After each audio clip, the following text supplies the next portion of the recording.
Aujourd'hui, c'est le 15 mars 2018, ouverture du festival Nourrir Liège. On a commencé par une journée spéciale étudiants. Donc aujourd'hui à l'Elmeux, et aussi sur le campus de Sainte-Marie et sur les campus du Sartillement et sur le campus du Vintoux de l'Université de Liège, on a organisé des distributions de soupe, qui est de la soupe bio, locale et qui était gratuite. On essaie de mettre en avant la transition alimentaire à Liège. Cette année, le festival est organisé par la CATL, qui est la ceinture alimentaire liégeoise. Et donc on met à l'honneur plusieurs acteurs de la transition alimentaire. Après cela, on a eu une présentation du livre de Maxime de Rostolan, fondateur de Ferme d'Avenir et aussi de l'initiative Bluebees de financement de projets en agroécologie.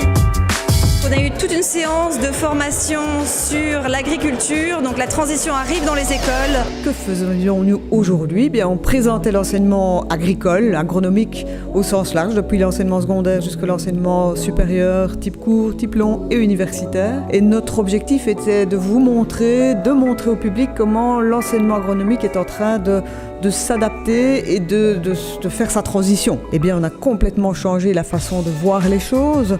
On voit d'autres techniques, on garde toujours évidemment des bases, mais on travaille beaucoup plus en lutte intégrée, en lutte biologique, etc.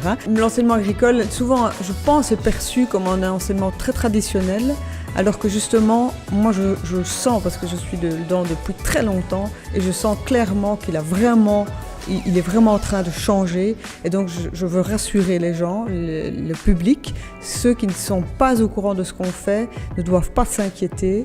On est dans la mouvance, dans la bonne direction. Je peux en citer quelques-uns, des nouvelles passions de nos étudiants.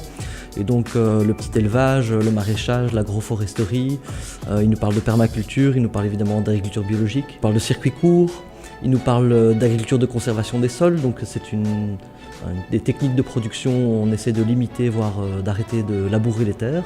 Donc des choses assez innovantes qui sont parfois même loin devant les pratiques actuelles. Donc cette matière qu'est la permaculture.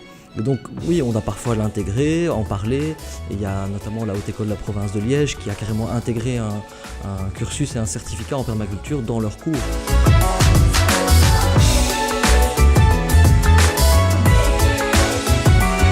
J'ai vu le film d'Hélène Médy que j'ai adoré.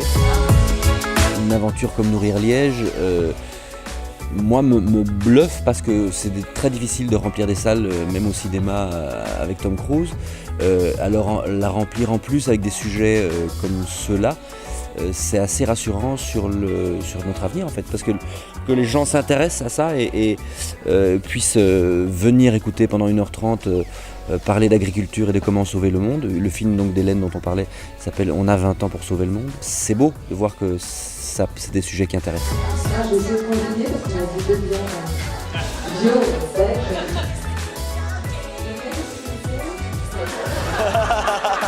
Voilà, je vais faire très court. J'ai eu à la fois envie de filmer des gens qui font et la valeur de Ferme d'Avenir qui m'a vraiment inspirée, c'est le fait qu'ils réunissent les mondes, qu'ils relient les mondes. Et ça pour moi, c'est une valeur très universelle. Et parfois, je fais le vœu que mon film puisse inspirer des jeunes ou moins jeunes d'ailleurs, et de se dire que c'est possible dans tous les domaines de la société d'inventer et de relier. Merci vraiment, après cette première journée, de suivre le festival Nourrir Liège sur Perm Avenir TV. On espère vous revoir très bientôt.